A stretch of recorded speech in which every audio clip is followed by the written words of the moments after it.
No. Good evening, everyone. Due to our delayed start, we're going to have the normal introductions during our break for housekeeping announcements after the talk and before questions. So without further ado, over to Lynsey Shale.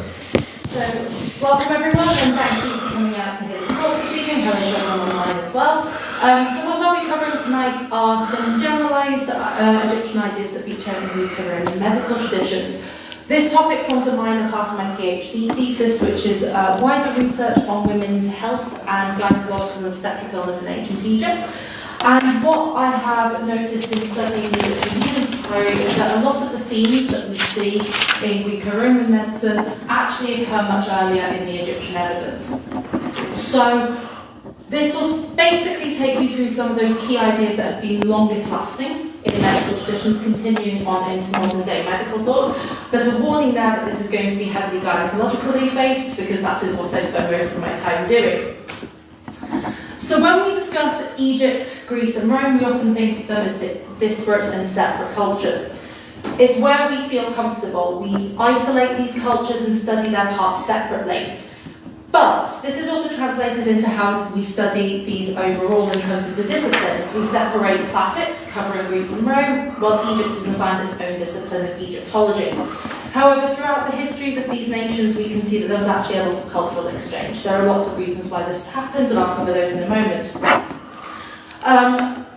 What we see particularly is that there is Egyptian influence throughout the Greek and Roman life and different spheres, in particular those intellectual, artistic and religious spheres, with cults such as the cult of Isis, the Egyptian goddess, being found as far away from Egypt as London. But we also see the inverse of this as well, with Greco-Roman culture influencing Egyptian traditions, such as in the Fayum mummy portraits, one of which is illustrated here, a beautiful example from the British Museum. One of my colleagues, Louise O'Brien, has recently completed her thesis on these and looking at the cultural exchange that happened to cause this type of artistic work to come into being. So it's therefore unsurprising that we then see Egyptian ideas seeping into Greco-Roman medical cultures, given the influence that was being shared between these places. In fact, many classical writers left behind records of Egyptian medicine, providing us with fascinating insights into how this tradition was perceived and understood. In his histories, Herodotus records how Egyptian medicine was highly organised, with medical specialists for different complaints, not too dissimilar to our modern understanding of medicine. He stated that the practice of medicine is so divided among them that each physician is a healer of one disease and no more. All of the country is full of physicians, some of the eye, some of the teeth, some of what pertains to the belly, and some of the hidden diseases. It's no shock that now we see a lot of the Egyptian medical culture separated out into their constituent parts, such as with myself with gynecology. While we often have to be sceptical about Herodotus and his attitudes towards Egypt, what he says here certainly does ring true, and the medical texts left behind by the ancient Egyptians do demonstrate a commitment to understanding and treating each distinct part of the body. Homer's Odyssey also demonstrates the high regard that the Greeks held for Egyptian medicine. The characters of Ton and Polydamna are said to be natives of Egypt and skilled healers. Homer emphasises the power of the drugs that Egyptians could create, stating that many could be healing in nature, but many could also be malignant, and this is true in my own work. I can see very different attitudes to medicine depending on the complaint. He wrote, "So powerful were the drugs that this daughter of Zeus possessed, benign ones are present from Ton's wife Polydamna, a native of Egypt. For there the grain-giving earth bears most drugs, many healing in mixture and many malignant. Each man there's a physician, more knowledgeable than all mankind anywhere else."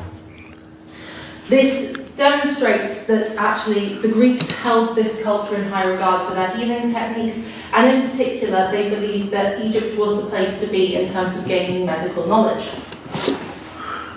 Despite this reverence shown for the medical traditions of the Egyptians by their ancient counterparts, it is surprising that we see the medical traditions treated in opposing ways. Most of the scholarship on ancient medicine treats Egypt, Greece and Rome as separate traditions, with a heavy emphasis placed on the Greeks as the leaders of medicine and in healing of the ancient world. However, what we can see from the primary evidence is that there are cross-cultural trends and concepts which deserve to be treated in comparison with each other rather than in isolation. Particularly during the New Kingdom and Third Intermediate periods of Egypt, roughly 1580 BCE to 663 BCE, we see large Greek populations moving into Egypt with specialist cities, notably now Crates and Thonis Heraclion, the so-called sunken city, set up to house Greek mercenaries. Of course, this expanded even further after the Macedonian invasion by Alexander the Great and the introduction of those Ptolemaic pharaohs as well. Following the incorporation of Egypt into the Roman Empire after Cleopatra's 32 BC defeat at the Battle of Actium, there was further facilitation of this exchange of ideas. So we start to see an increase in Egyptian ideas appearing in Greco-Roman medicine around this time. So we're familiar with Greek and Roman discourse on medicine and the treatises left behind, those of Hippocrates, Soranus, and Galen in particular. However, what other source materials do we have to demonstrate medical thinking in the ancient world? For Egypt, our primary sources of information come from the healing papyri from the Middle and New Kingdoms, the earliest of which dates to approximately 1825 BCE, so almost a millennium before the date of our earliest Greek evidence. Most of these papyri are now held in European and North American collections, primarily in museum institutions such as the British Museum, the Neues Museum in Berlin, and other institutions in Denmark and Germany in particular. But some are also held in some library collections. So we have major collections in the British Library and also the University of Leipzig Library as well. One of the most overlooked sources of information comes from the papyrological material. This is Greek language material on papyrus, often found in Egyptian archaeological contexts, such as the site of Oxyrhynchus. These often demonstrate how ideas were exchanged in these cultural melting pots, with Egyptian ideas being altered to fit Greek sensibilities. Greek and Roman medical corpuses, particularly those of Hippocrates and works by Galen and Soranus, like I mentioned earlier, are key to understanding those medical cultures of Greece and Rome, but they also highlight these Egyptian ideas, particularly with ingredients and understandings of anatomy, being used in Greco-Roman settings, both of which I will address in detail in this talk. There are also non-textual items that we can refer back to, archaeological finds of various sorts, from medical instruments to more magical healing items, such as the intaglio gem that you can see on the right-hand side here. This dates to the Greco-Roman period of Egypt and demonstrates both Egyptian and Greco-Roman attitudes to the uterus. There's the first mention of that word tonight, and there will be more. The key structure here that we can see is that it was believed that the uterus could be opened and closed with a key, depicted here. This sort of mechanism on the right-hand side, which is intended to open and close the uterus to stop the flow of blood. And this is also an idea that we see in the ancient Egyptian papyri. So while a distinctly Greek item in nature, it depicts some of these Egyptian ideas. Again, another one of my colleagues, Jordan Poole, has submitted his thesis on this 2 weeks ago, so we'll hopefully be getting that research very soon. And this will lead me on to my first topic for tonight, possibly the most contentious one I'm going to discuss, but one that needs to be discussed nonetheless, both in ancient medical culture and actually medical history more generally, because of its long-standing implications on women's health until this day. So here are our two villains of the story, Hippocrates and Sigmund Freud, because they have both done marvellous things for women's health over the years. And the wandering womb, as it's better known, hysteria, is the longest enduring medical tradition in the world. It's first attributed, in inverted commas, in the Hippocratic works, particularly the writers Plato and Hippocrates wrote about this. However, the evidence actually does suggest that it was conceptualized much, much earlier. The emotional symptoms described in those Greek works regained popularity under the work of psychoanalyst and general quack Sigmund Freud, who reinvigorated the diagnosis of hysteria for women. And this diagnosis of women's emotional dysregulation was common up until around about 1980, when it was finally removed from the DSM-3, or the Diagnostic and Statistical Manual, in its 3rd edition. So why is it contentious? Well, it's because of the debate about the wandering womb, in particular in ancient Egypt. Wikipedia likes to state that this debate is over and done thanks to a brief article in the British Journal of Psychohistory from 1989, which I will come back to shortly, but my research is suggesting that this definitive idea that this debate is over is actually far from true. So what was the Greek view on the wandering womb in particular? Plato described in his work Timaeus that the womb is a living creature, animalistic in nature, that was desperate to bear a child. When left without a child, it will become vexed and aggrieved, leaving its intended place in the body and travelling around, causing all sorts of emotional distress and other manners of disorders. Now, this is where the Greek and the Egyptians differ. There's no emotional element to the Egyptian wandering womb, and that's largely why it has been left out of the medical tradition history.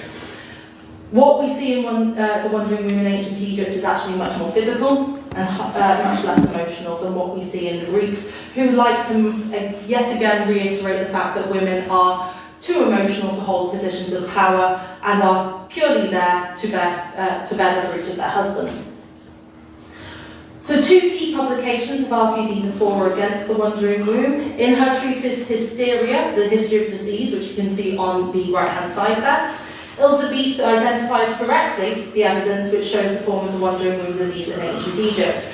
However, her work was later dismissed by two men, Mirsky and Potter, in their 1989 definitive article that the womb lay still in ancient Egypt. And once you are titling your article that, you are very much not leaving it open to interpretation.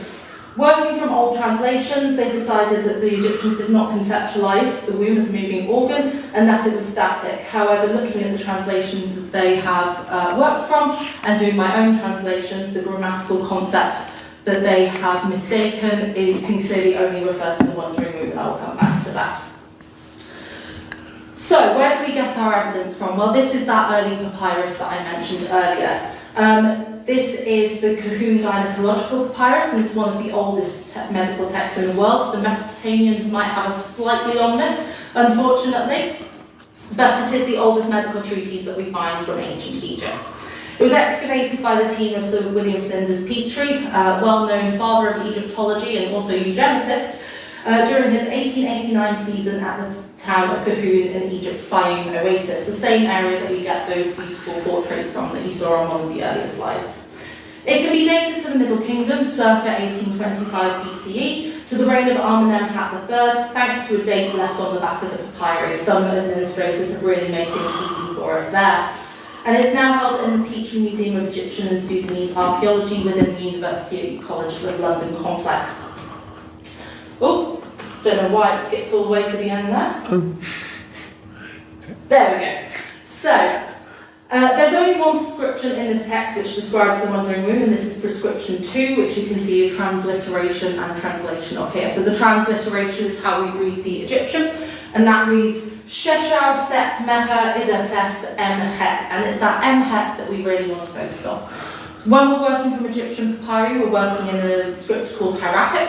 You can see the text there in the white box that we're particularly referring to. The red delineates normally a title for the prescription. In this text, labelled Sheshau, which is nice and easy for us. From this, we then have to transcribe into hieroglyphs so that we can make it much easier for the general Egyptologist to read, as not all Egyptologists are originally trained in hieratic. In fact, it's a master's level skill. And the phrase I want to look at is this one here, which is the owl with the circle and the square, and then the nice little set of legs at the bottom, and that key term is Em-Hep. So what we get from Em-Hep is that it is previously interpreted as when she is walking. And what we can understand from the grammar of this is that actually Em-Hep cannot refer back to the word for woman, which is set much earlier in the sentence. Meher refers to set, and Em-Hep refers to idates. So it is grammatically unusual, but it cannot refer to the woman. It cannot mean that when the woman is walking, she is suffering. It means that the uterus is walking or travelling, as a better term, indicating that there is movement in some form, although albeit not as extreme as in the Greek examples. Our more comprehensive example of where we can get this information from comes from Papyrus Ebers, which I was lucky enough to go to Leipzig to see the facsimile of back in October. The exact provenance of this text is unknown, but it is the largest medical text from ancient Egypt, running to 110 columns, so you can imagine the size of it. They have to display it on a huge round-looking display case so you can see it in all its glory. It covers every aspect of the male and female anatomy. It's primarily known for its descriptions of the heart and the vessel system, something that we will look at in a bit more detail later. And while its exact provenance is unknown, it is rumoured to have been found between the legs of a mummy in Thebes alongside another medical papyrus, the Papyrus Edwin Smith, which is now in New York. It was initially sold with its alleged companion to Edwin Smith himself in 1862 by an antiquities dealer named Mustafa Aga, and then subsequently sold again in 1873, over 10 years later, to George Ebers, from whom it gets its name. Again, we are lucky to have a date, putting it in the reign of the New Kingdom Pharaoh Amenhotep I, and it's now held in the collections of the University of Leipzig Library, where a complete facsimile was produced and put on display to the public just over 2 years ago. So what does the Ebers Papyrus tell us? Well, this papyrus contains 7 prescriptions for the Wandering Womb, the first being prescription 789, just to give you a full example of how big this text is. The following prescriptions are labelled another, indicating that they relate back to the condition here. What is key, again, in this is that it demands the uterus to return to its place, which in the Egyptian is R set S, to your place. What we have here is a clear indication that it has a set place in the body. The uterus is meant to stay there at all times, and it is not meant to travel, and having it travel indicates that there is something deeply wrong. Some scholars have interpreted this as a uterine prolapse. However, this is problematic for a number of reasons. Linguistically, the problem is that this is asking the uterus to come back down from where it has travelled to. The verb ha is used to descend. And a uterine prolapse would already indicate that something has descended the wrong direction anyway, so it cannot relate to that. Geographically, this indicates that the uterus is too far north of the body, and that's what we tend to see in the prescriptions that we see in the Egyptian evidence. And our final example of this phenomenon comes from the London Medical Papyrus, a text of unknown history, absolutely gorgeous, but unfortunately not on display. It was on display for the landmark exhibition back in 2022 on hieroglyphs, so I was lucky enough to see it then. It used to belong to the collections of the Royal Institute in London, but became part of the British Museum collections in around about 1860. And again, this is a New Kingdom text dating slightly later to the Ebers Papyrus, and we can tell that based on the handwriting. What is incredibly exciting about this is in the course of my doctoral research, we have discovered a brand new text in this which relates to the Wandering Womb. So despite this text having been most recently comprehensively translated in 1999, this would fail to be picked up during those translations. So we can add something to the corpus, which is brilliant. The text is damaged in places. You could see that from the previous slide.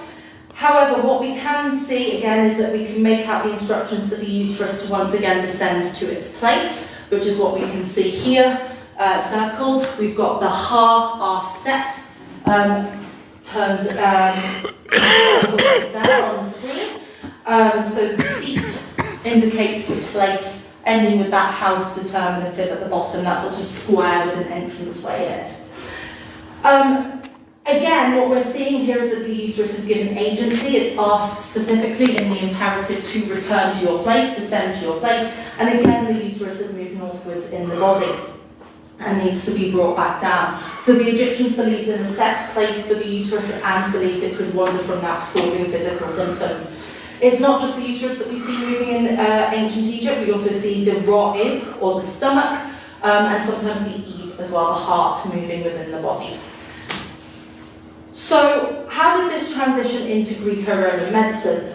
Well, we've seen the separate tradition in Egypt through those 3 texts that I've just showed you, but there is evidence, particularly from the papyri Graeco-Magi, that show that this existed in Egypt when there were large numbers of Greeks inhabiting the area.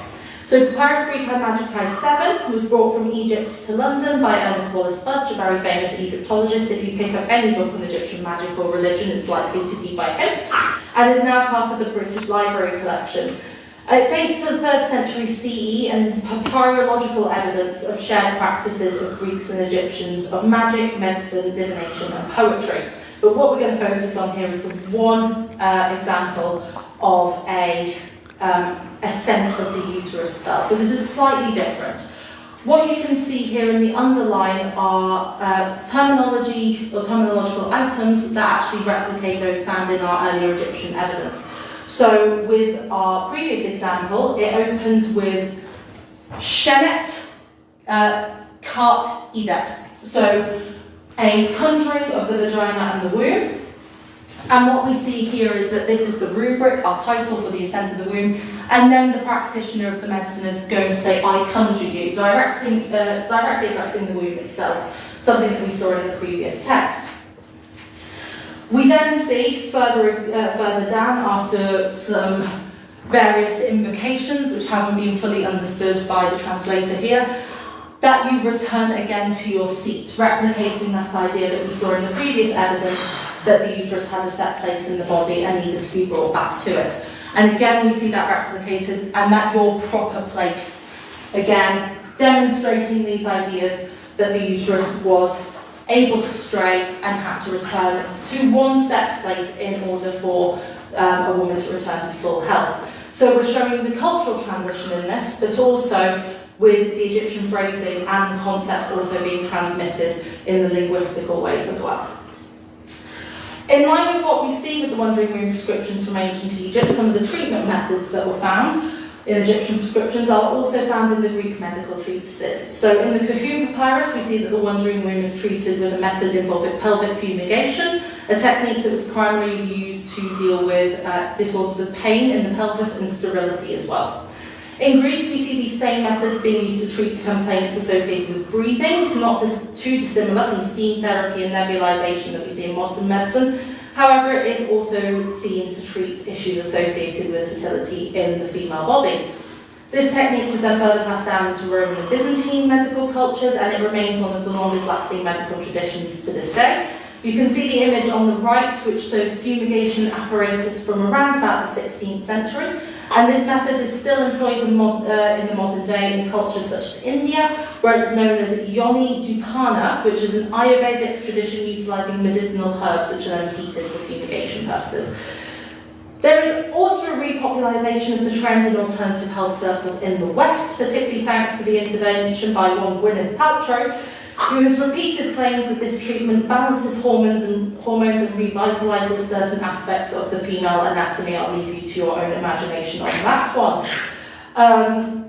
So what do we have in terms of other evidence? We have texts stating that this technique was a medical intervention from ancient Egypt, but it's been quite hard to prove the existence of this from archaeological remains. This was until a discovery at the site of Kubet al-Hawa in Egypt was published in 2020, where a mummified woman was discovered with a fumigation bowl between her legs. I believe this article is open access. If you want to see the human remains, you can through that, but I did not wish to put them on the slide. This woman was living in the late 12th dynasty, roughly contemporary to that papyrus from Kahun that I mentioned earlier, where we find the first evidence of this technique recorded, showing that it was in fact utilised at this time. The woman's body shows evidence of traumatic pelvis injury, which is also in line with the medical text evidence for this treatment. And it is clear that the bowl had been used to fumigate her relatively close to her death. It contained botanical material with burn evidence, so this was less magical and more definitely interventional. And it is rare to find such clear evidence of a medical treatment being used, particularly in a gynecological context from ancient Egypt. The fact that they've buried her with this treatment is quite unusual, but could relate to Egyptian ideas to do with fertility in the afterlife, something which I'm hoping to explore further in my thesis. This evidence is also predating yet again the earliest Greco-Roman evidence for the fumigation technique by nearly a millennium.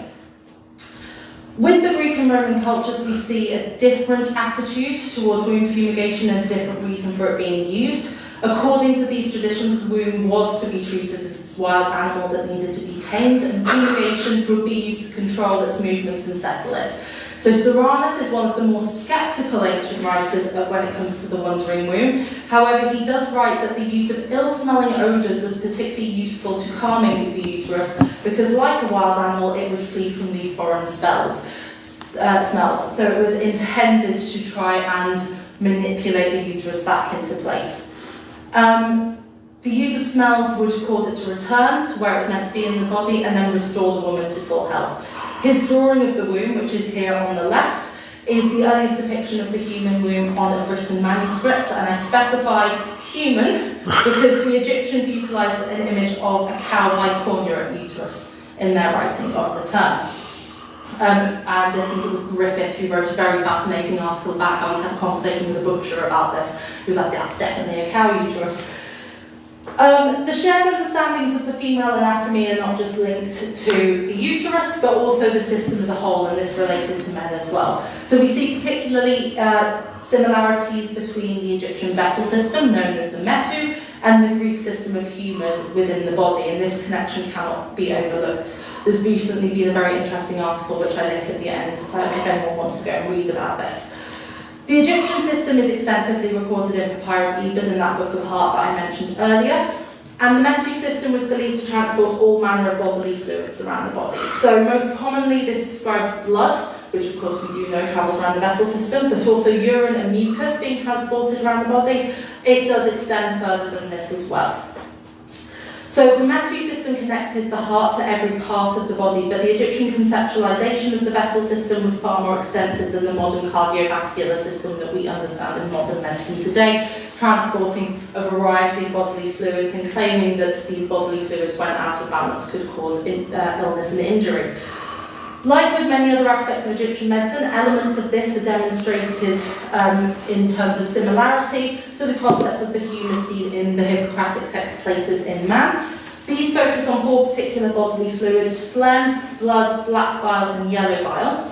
But what is key here is that the excess or deficiency of bodily fluids inside the body in both Egyptian conceptualizations and the Greek humoral system were detrimental to health. So an overabundance of blood in one place was considered bad, but a sudden hemorrhage was also considered equally dangerous.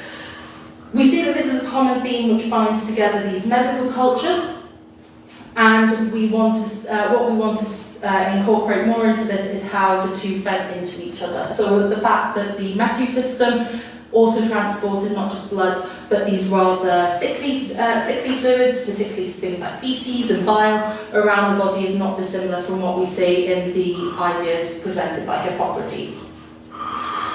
And these connections and shared understandings of anatomy are also demonstrated in how the Egyptians and Greeks conceptualized the connection between the reproductive and digestive tracts, particularly in women, but also to some extent in men. Fertility was highly prized in ancient Egypt, both male virility and female fertility. However, it's going to be the female aspect I focus on again.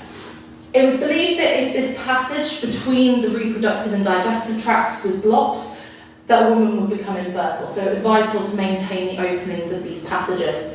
In modern medical understanding, we can see that there are certain gynecological conditions such as endometriosis, the growth of cells like those found in the uterus are found growing in other structures of the body, are linked to gut and digestive systems, so the fact that they would notice this link is not actually beyond the bounds of reason. However, what they wished to do was maintain the female body and check that the digestive tract was unblocked compared to the reproductive tract to make sure that you were preserving this aspect of female fertility. It's primarily through pregnancy and fertility tests that we see these, and we see how these passages were checked, usually with an ingredient of potent smell. We will get onto that in a minute, but there was a lot of onions and garlic in use in the ancient world, and this is one of the ways that they were used. So our primary sources for these sorts of tests from ancient Egypt are 3 different texts, one of which we've met before, the Kahun Papyrus or Papyrus Kahun. The second one is Papyrus Berlin 3038, also known as the Berlin Medical Papyrus or the Bruges Papyrus, not to be confused with the other Berlin Papyrus 3027, the book for the mother and child, and Papyrus Carlsberg 8. Yes, Carlsberg like the beer. We see that there are 3 key botanicals used to determine fertility or pregnancy: barley, emmer, and onions, the latter of which is the one that we are going to be coming back to. Determinations were often made based on the connections between the digestive and reproductive tracts. We do see something akin to a modern pregnancy test where women were required to urinate on barley and emmer, and this would provide a determination of pregnancy based on the growth results of these 2, supposedly also telling us the gender, depending on which one grew better. But it is the potency of smell of the onion that bears similarity to the Greek-Roman medical prescriptions. So a quick detour in this evidence. I wanted to introduce you to the Bruges Papyrus because if any of you are planning a trip to Berlin, you can go and see it. It's one of the few texts that we have very solid provenance for. It was discovered in a vessel at the site of Saqqara, known for the Pyramid Plains primarily, by Giuseppe Passalacqua, alongside a New Kingdom court document from the reign of Ramesses II, also known as Ramesses the Great, for whom there is a major exhibition in London at the moment, if you do wish to go along. It was sold in 1827 and subsequently became part of the collection of the Prussian King Frederick William IV, where it was intended for the Berlin Egyptian Museum. It did make it there, unlike some other texts, and is now on display in the Neues Museum in Berlin, a small section of it at least. It is in this text that we see the majority of those Barley and Emmer examples of pregnancy tests. We do also see some of those in Papyrus Carlsberg as well. And Papyrus Carlsberg 8 has a somewhat hazy provenance. It may have been purchased in the Cairo Antiquities Market by a Danish professor called Hans Ostenfeld Langer with the assistance of the Carlsberg Foundation. Every time you buy a can of Carlsberg, you are supporting the upkeep of these papyri, so please do keep drinking it for the sake of my research. And it is now held in the Egyptological Institute at the University of Copenhagen. It's an early New Kingdom text yet again, but the papyrus was inscribed in two separate times. So the front of the papyrus, the recto, is inscribed around about 100 years earlier than the verso of the papyrus, so we can see an element of reuse here as well. The front contains these gynecological spells, whilst the back contains ophthalmological evidence, so things to do with the eyes, and I try to avoid that. I'm very squeamish when it comes to eyes. So it's in this that we get the Carlsberg onion prescription, and this is what we have to focus on when we're looking at linkages between particularly Hippocrates' works on women and Egyptian works on women. So what the practitioner is instructed to do is that they must place a fresh onion into the vagina of a woman, referred to as the flesh. Here, euphemistically, it was understood that that is what that meant in this context. And if you could smell the onion on the breath of the woman the following morning when she had slept, that meant that she would give birth. That meant that the reproductive and digestive tracts were unobstructed and she was fertile. The text clearly is associating this functionality with fertility and demonstrates this understanding that the connection between the two orifices of the mouth and vagina was key to maintaining the female body. While this sounds extreme, the Greeks did actually adopt a similar method of understanding of the female body. However, their technique utilised garlic. I think you may all be put off eating this for a while. Two separate Hippocratic treatises, Diseases of Woman 1 and Barrenness, which is a rather archaic and slightly mean title, recalled that garlic was meant to be inserted into the vagina overnight, and like with the Egyptian prescription, if it was meant to be smelt on the breath the following morning, if a woman was fertile. While there is a variation in the ingredients, likely linked to what was and wasn't available in Egypt compared to Greece, the premise is the same, and it demonstrates that the same conceptualization of the female anatomy was held in both cultures. It is something that has originated in Egyptian thought and passed forward to Greek medicine, albeit with some variations. And finally, I would like to touch, albeit briefly, on ingredients. We see that there are a lot of ingredients which are common in Egyptian medicine that then transfer over into Graeco-Roman medicine. The key one of these is honey, a highly prized ingredient in ancient Egypt, and that was particularly potent in medical and religious thought. It was associated with kingship. This here is a bee from the tomb of Seti, writing the title Nesubiti, which means the king of Upper and Lower Egypt, highlighted with that bee. And honey was believed to be the tears of the sun god Re, one of the most powerful deities in the Egyptian pantheon. That's how they believed it was produced. We now understand honey to be very potent medically, containing powerful antimicrobial and antiviral properties, something that is rare to see in one ingredient. We tend to expect one to be antimicrobial and another to be antiviral, but it contains both. Meaning that it's continually used in medicine until the modern day. I have in fact had friends be prescribed medicinal honey in the past. It also looks like it has some spermicidal qualities, particularly set honey, because of the fact that it's so thick that sperm gets trapped and dies within it. We also see that a number of ingredients make it into the Graeco-Roman evidence on the basis that they are labelled as Egyptian in origin.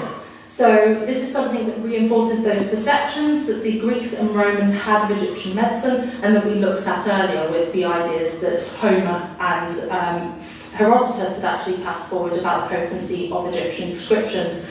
So because they were considered more potent and more efficacious, utilising these Egyptian ingredients was considered key to aiding the prescription's ability to work. Often a combination of these ingredients, as seen in this prescription from Hippocrates' Diseases of Women 2, we can see that honey and Egyptian oil are added together with other ingredients to increase the efficacy. So the following medication draws everything. Take seeds removed from the insides of a long bottle gourd and mix them with milk, add myrrh, pure honey, and an amount of Egyptian oil, and soak this up onto a piece of soft wool. So they would combine these ingredients to try and make the most potent drug as possible. The Greeks valued Egyptian medicine, and this can be seen throughout different points I've discussed tonight. From anatomy to ingredients, there are lots of borrowed ideas in Greco-Roman medicine that have originated with the Egyptians. So with that being said, why is it always Greece that we discuss in medical context? What about their Egyptian contributions? Part of this is obviously down to the issue of language. The Egyptian ideas were written in a text that needed to be deciphered, whereas Greek and Latin were still being used, making these texts easier to read. After the decipherment of hieroglyphs in 1822 by Champollion, and then the subsequent work on hieratic and demotic, we are gaining more texts on Egyptian medicine that we can then include into the corpus. However, we cannot also overlook colonialism and Orientalism. Egypt is often treated as the other when compared to Greece, which is upheld as the standard. Part of this is due to the fact that the Egyptians utilised both medical and magical methods in their treatment of illnesses, which many have therefore interpreted as irrational in nature. However, we have to understand that before modern diagnostic methods, pre-modern societies had to utilise religion and magic within their own framework of rationality in order to make sense of things that were happening in their bodies that could not be explained by the naked eye. However, Greek medicine relied on methods that were considered rational and bore more resemblance and familiarity to modern scholars. By the time the Egyptian material was deciphered, read and contextualised, the Greek material had been understood for significantly longer and was more recognisable to the modern audience. We also have the issue of skin colour and racism towards the Egyptians, where achievements have been played down or disregarded entirely because the Egyptians were a North African culture and therefore considered not white.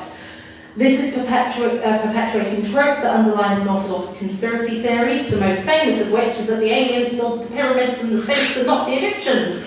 For some reason, it's easier to believe in aliens than it is to believe in Africans who had a complex societal structure with complex architecture and mathematical thought over 4,000 years ago. So to wrap up, we shouldn't treat Egypt, Greece and Rome as opposing medical traditions, but as companion ones. There was cultural exchange and the borrowing of ideas across these nations, and we can see these influences throughout the Greco-Roman medical material. I would like to leave you with this quote from Nicola Reggiani from his article on Egyptian remedies in Greek medicine, which he presented in 2022, where he said, "It is clear how much the ancient medical traditions were inseparably cross-connected and intertwined in a multicultural network that constitutes a profound matter of reflection for our contemporary civilization." Thank you all for listening.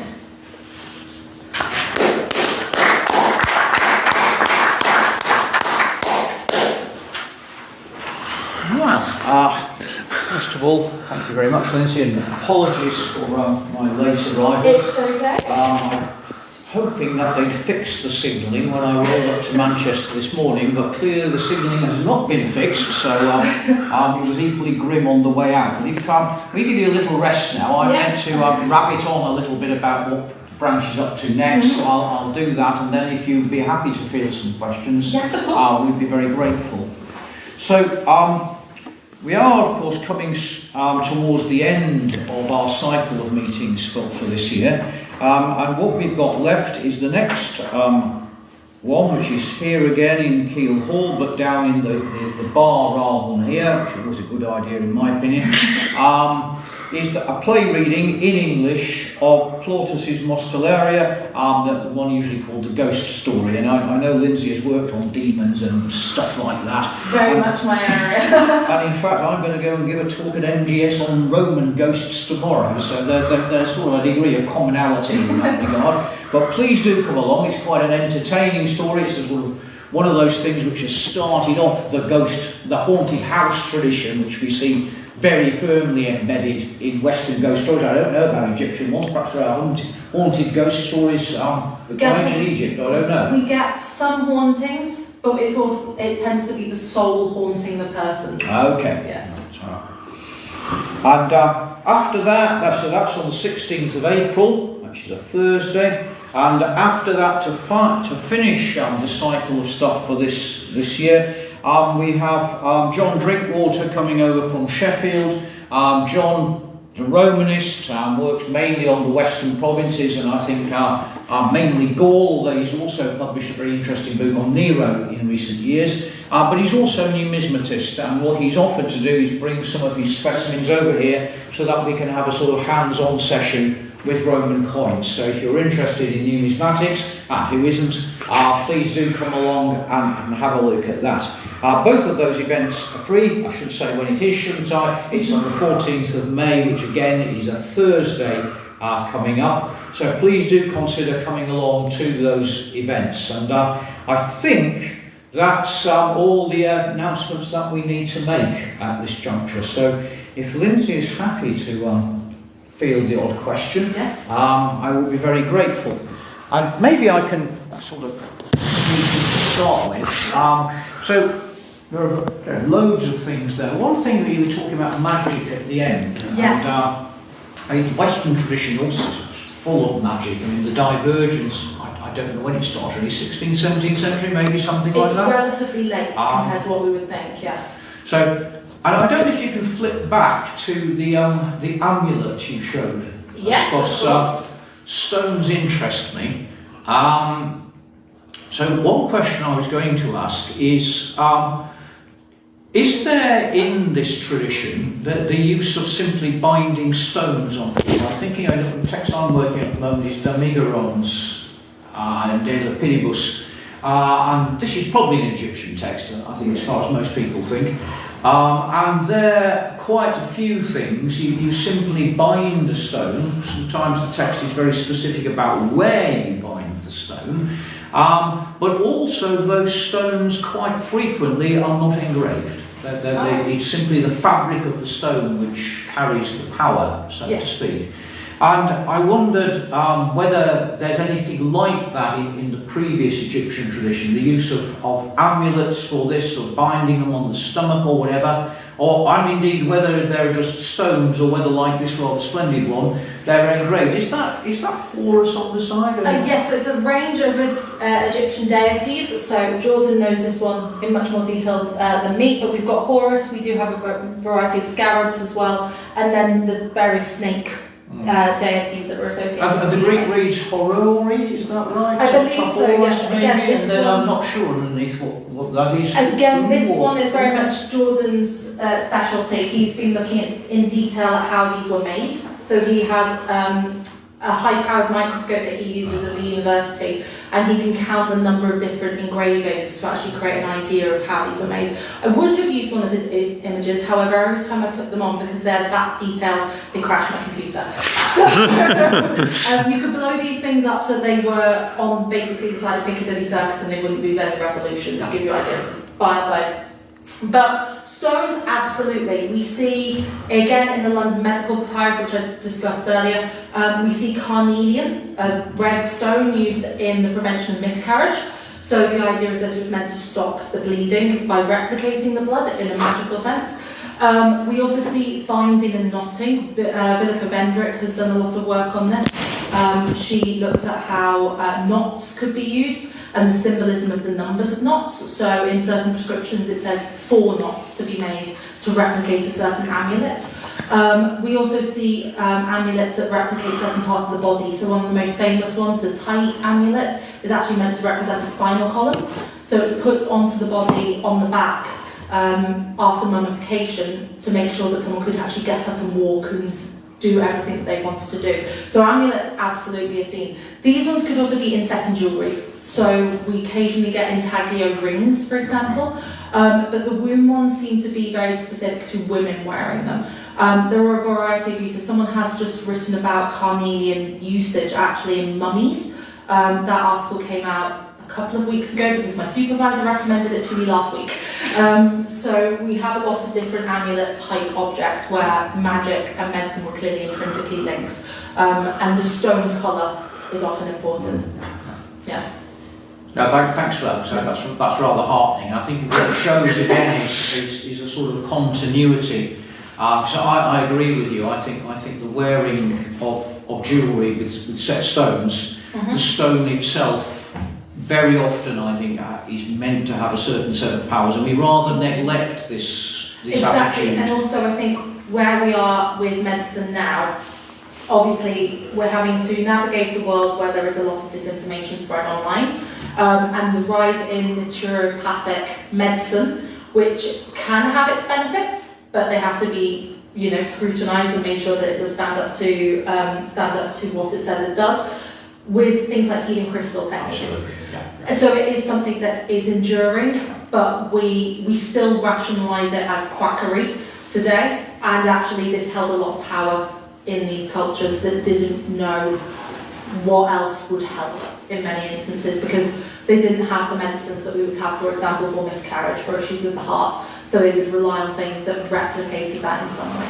I presumably this, Plotinus of course is from that sort of milieu, but this Neoplatonic idea that there are correspondences amongst all things, yes, presumably works through with amulets and such like, and you certainly yes, see where carnelian would come in with blood and things like that. Exactly. Demigaron has a stone he calls the eagle stone, okay, which is, you do get minerals like this, don't you, which it has a sort of free-formed little stone inside a big stone. Yes. And he talks about it for all sorts of things, but interestingly, a woman who is having trouble in childbirth, if you bind this stone on her, it helps her. And presumably yes, that's a sort of sympathetic magic as well. Yes, I think sympathetic magic is something that, because the Greek material and the Roman material are often rationalised compared to the Egyptian material, which is othered, we have overlooked actually the fact that the Greeks and Romans use this as well in many ways, and it's not something that is completely beyond the bounds of reason that both cultures would understand.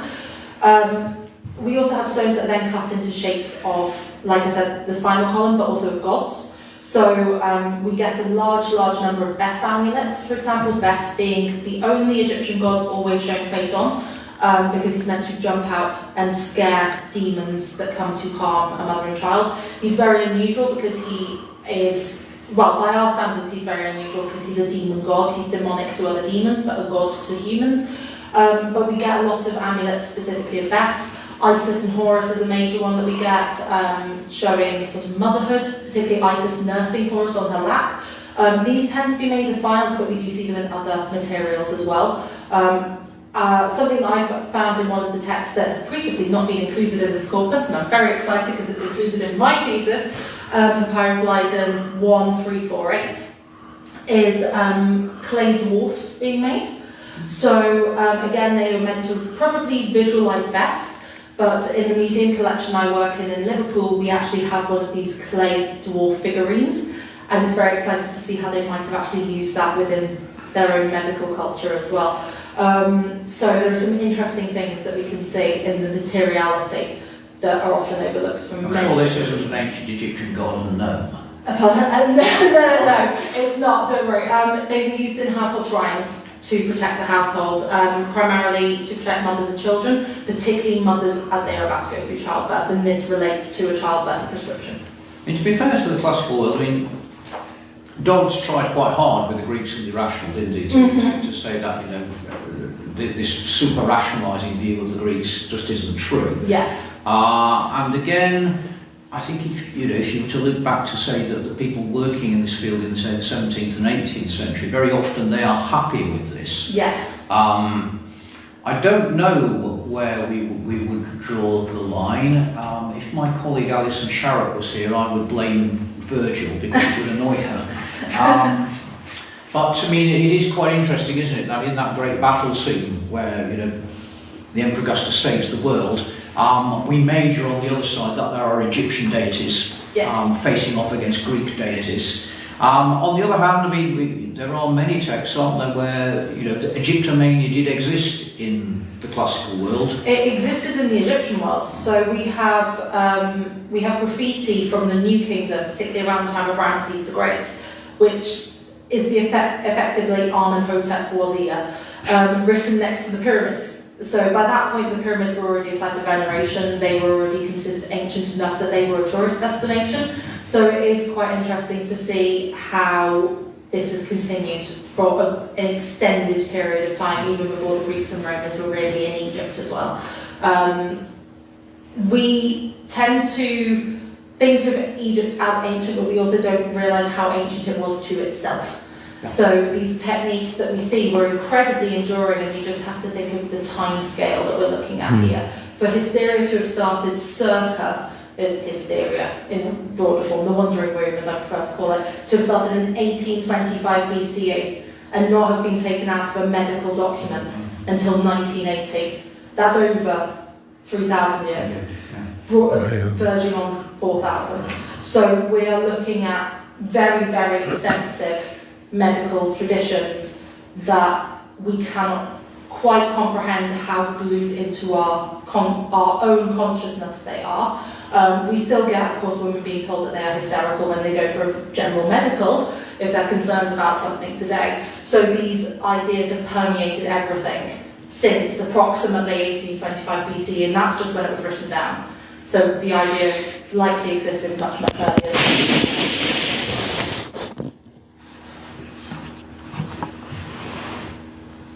I mean, if I may, just one further question, which is, why did someone conceive of an organ in the body being able to move around inside the body? I mean, it potentially seems an absurd notion. I mean, these things are fixed to other things, after all.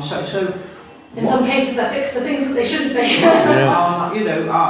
As you say, this has been an extraordinarily persistent idea. I mean, and yet it seems frankly a balmy idea. I mean, why has that idea been so strong, do you think? I think in the case of the uterus, you can observe things going horribly wrong. So you can observe things like prolapse. If it's coming down, it could likely go up as well. So with things like that, you would expect a visual in some case. Of course, we get hemorrhoids. The same thing with anal prolapses as well, not to get too graphic, but you can see things moving from where they are meant to be. So that's probably how.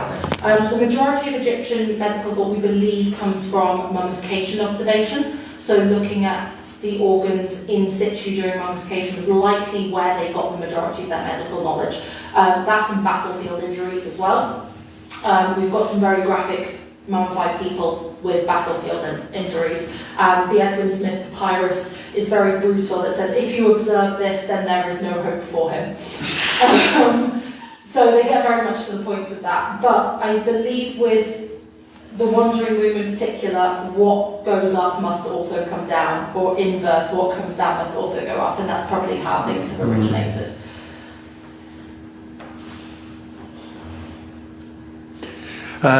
One from me, if I may, but before I do, just to speak to those watching online, there are about as many of you as there are of us in the room, so although we can't bring your voices on live, if you have any questions, do put it in comments and I will convey it for you. But my question, since you've been talking so much about gynecology, I have currently a particular interest, having acquired a grandson 6 weeks ago, who insisted on sitting in the breech position and not turning himself round. Are there papyri on that phenomenon, and were there any prescriptions, or was it just he's doomed? We have some papyri, again this one that has not previously been included, primarily because as I've read it I've gone, this is too magical to have been included in the medical corpus, and that's why it's been excluded for so long. Discussing a difficult birth through the text of the gods. So it's explaining a difficult birth, which is basically then reenacted by the gods, and this is how you're then intended to get the baby to come out. However, we don't always see this. So we had an excellent talk by Marie-Lise Arnett a couple of years back at the University of Liverpool, where she was talking about postpartum rituals, and we only ever see the mother and baby healthy afterwards. The Egyptians believed very strongly in the power of word and image, so if it was written and if it was drawn, it could happen. So the likelihood is that they would not discuss things in too much graphic detail for risk that it could then happen to someone. That being said, we do get a large number of miscarriage spells, particularly from the London Medical Papyrus. That's our main evidence for that. And then these difficult birth prescriptions through the lens of the gods in Papyrus Leiden as well. I wasn't going to touch on this because it's very contentious topic at the moment. The pregnant mummies that made the news 3, 4, 5 years ago, 2020, 2021. There was a mummy found in Warsaw that was said to be pregnant by the people who were scanning it. They have a major CT scanning operation over there. And it made headlines all over the world. It was on BBC News, it was everywhere. This mummy is pregnant. And Bob Loynes, who I had a conversation with a couple of years back, and other what we call forensic Egyptology specialists have come out and said, we really don't think this mummified woman is pregnant.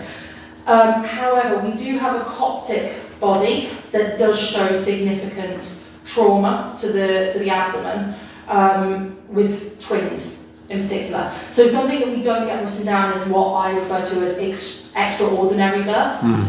Things like multiple birth, twins, triplets, and things where a mother or child might die in childbirth. They tend not to be written down. Twins, I think, correct me if I'm wrong, Andy, but like the Roman tradition, could be seen as not particularly positive to have. It was considered quite dangerous if you had twins. It was considered a bad omen. So they tended not to write that down, and they also tended not to write things down that could potentially harm the mother and child long term. But we do get these very brief descriptions of sort of this is how you should cope with a dangerous birth, and hopefully this should rectify the issue, but we're not entirely 100% sure. And then it relies a lot on magic, because it tends to observe what was going to happen relatively quickly and how a situation could go south.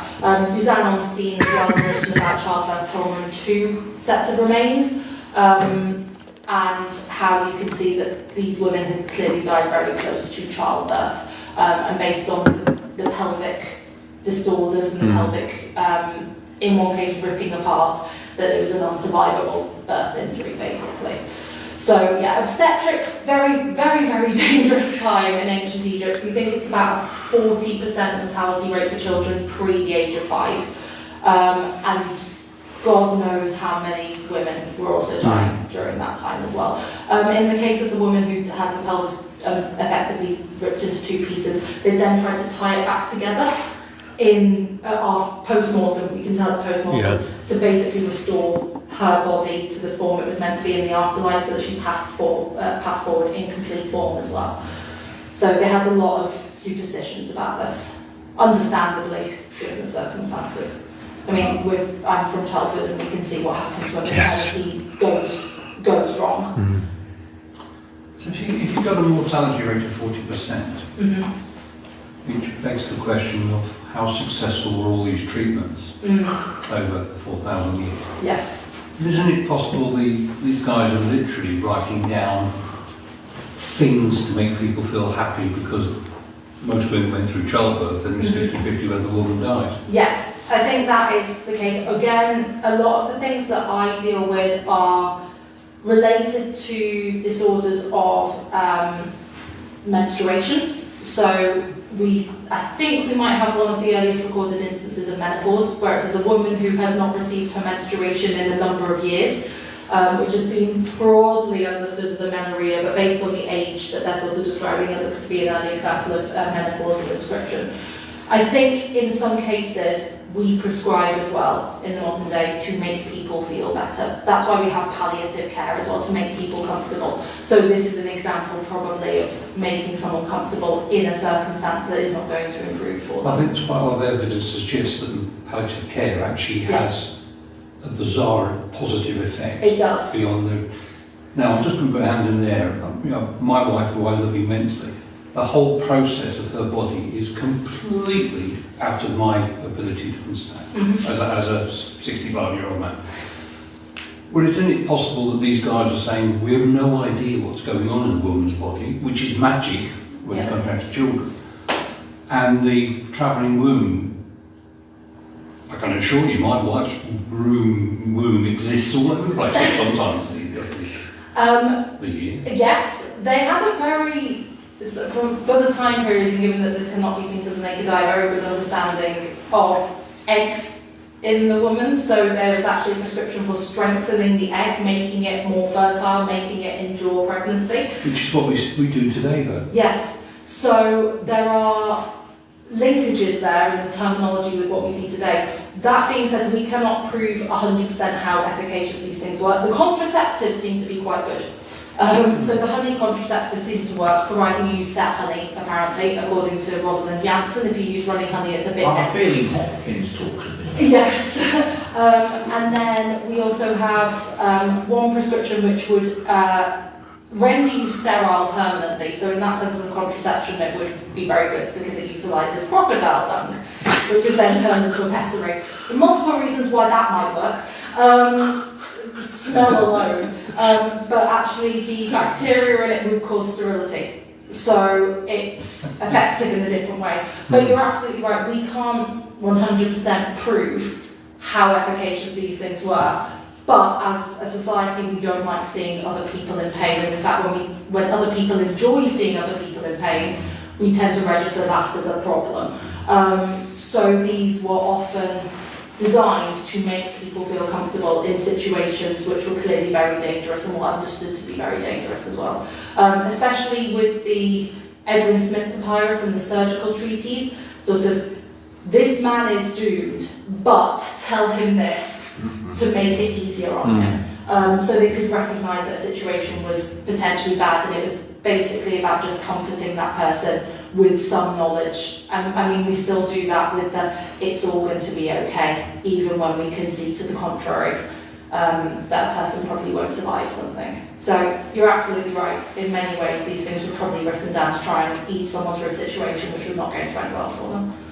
Just actually, the questions provoked a thought in your head. I mean, this is a very, very long period of time.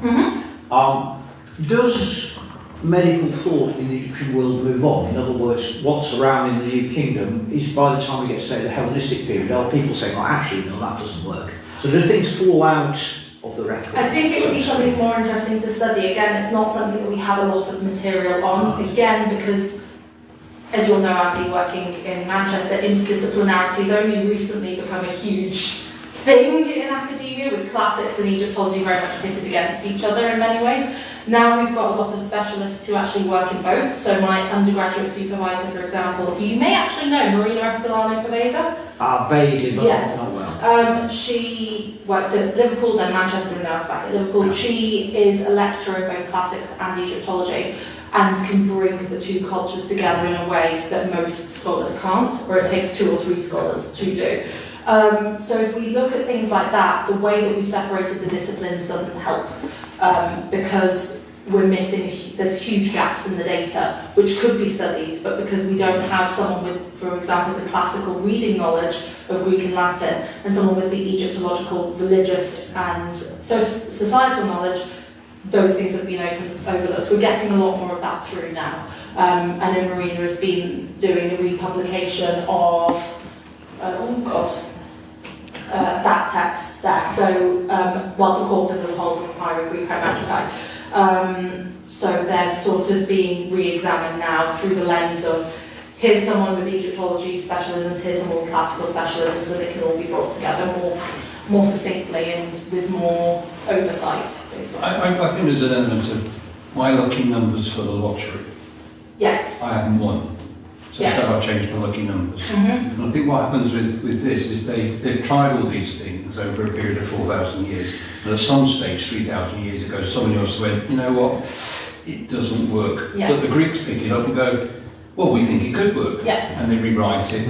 You've also got the element of money being involved. So if somebody thinks they can make a bit of money about reinventing, which is what we do today.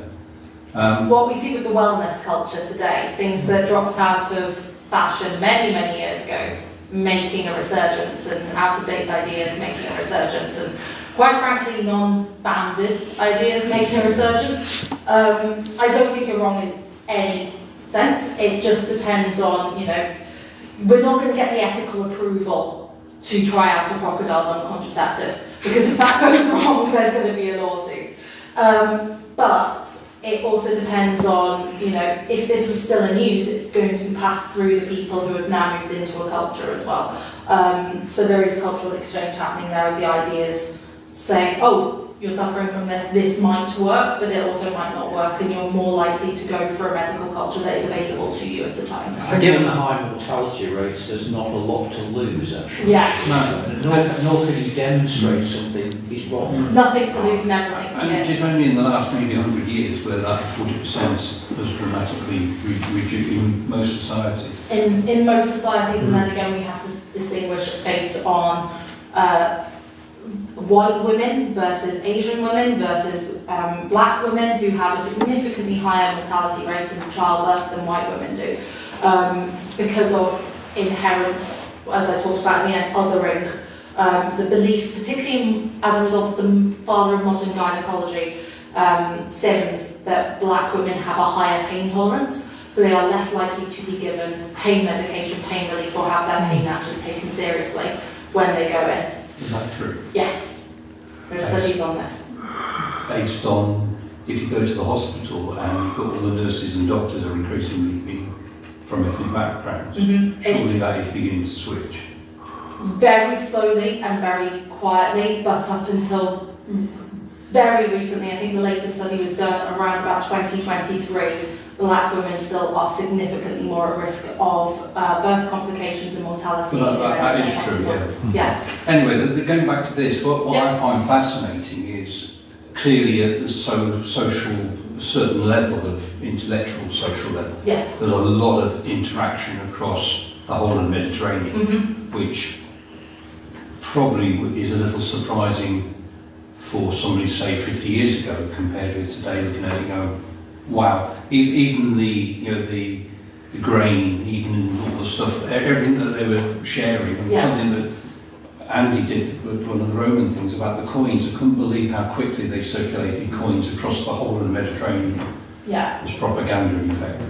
And that cross-fertilisation at that level, clearly 3,000 years ago was happening constantly. Yeah, and the Greeks would send people to Egypt to learn. They would send them to learn medicine. So it was highly regarded at that point. We get texts from, I believe it's the Ramesside period, where a king of a minor nation actually requests an Egyptian doctor, and there's this whole thing about whether or not this Egyptian doctor will go, and then the Egyptian doctor betrays the Egyptians.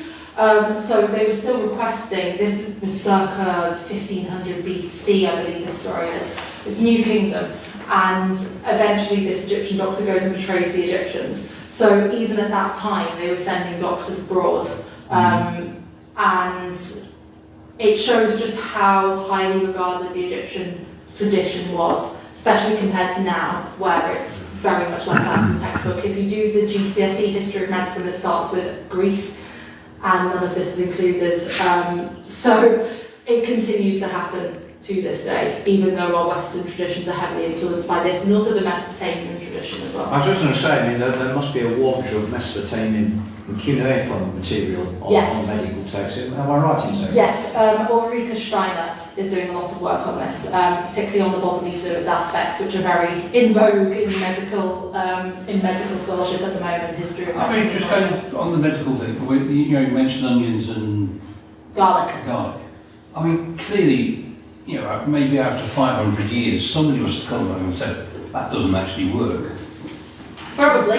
We don't use an awful lot of things that we used years ago. I mean, we still use leeches, but I think it's only in extreme circumstances that the leeches have gone back, But even if we look at treatments sort of 40, 50 years ago, we realise things don't work and we get rid of them. But when it's everything to gain and nothing to lose situation, it's one of those where you'll keep it around long enough if you think it even provides a modicum of comfort to someone. I mean, I think there's stones and things coming as well. So if you can't afford a doctor, why not take a chance on an amulet? Yeah. Another of these stones to drift into my own research.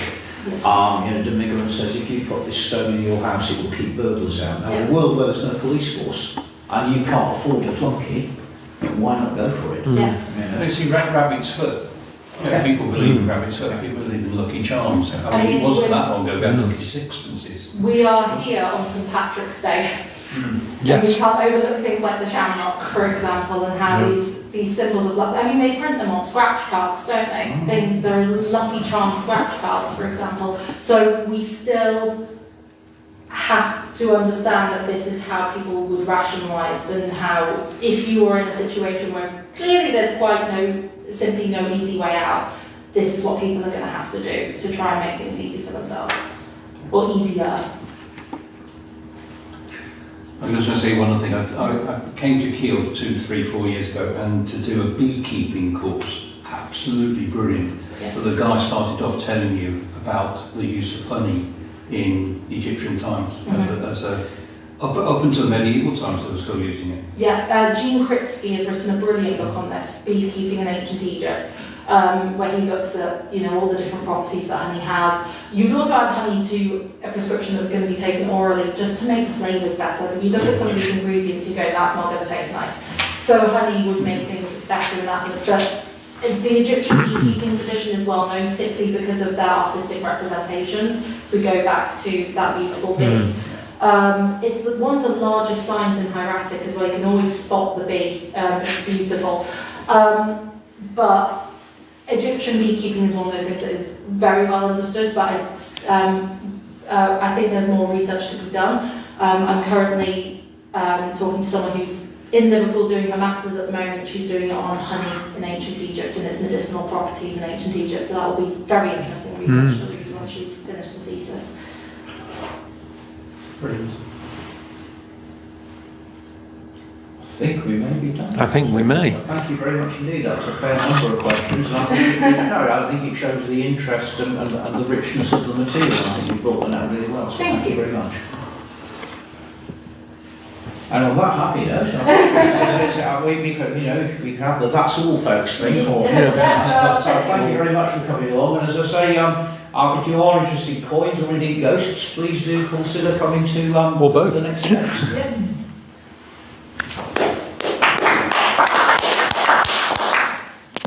Thank you. Oh, lovely boomerang type thing. Yes. How old is that? So those appear for a brief 100-year spell in